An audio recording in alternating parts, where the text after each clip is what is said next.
SSP ৰজি Kalita ইয়াত আহি উপস্থিত হৈছে কিছু সময় পূৰ্বে উল্লেখ কৰিছে যে তেওঁলোকক দেখুৱাইছো CIDৰ কাৰ্যালয়ত হাজিৰ হৈছে শ্যামকানু মহন্ত শ্যামকানু আৰু সিদ্ধাৰ্থ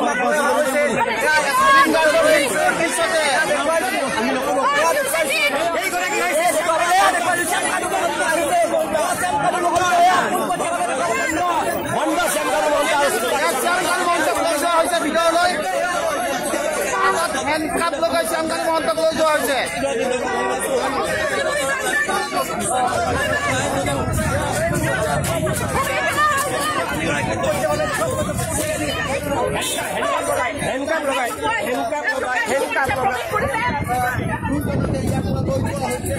গাড়ীখন নমাই CID কাৰ্যালয়ৰ ভিতৰলৈ আৰু লৈ যোৱা হৈছে শ্যামকানু মহন্তই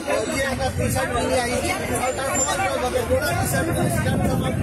নমাই লৈ যোৱা হৈছে আৰু বৰ্তমান সময়ত CID কাৰ্যালয়ত উপস্থিত দুইগৰাকী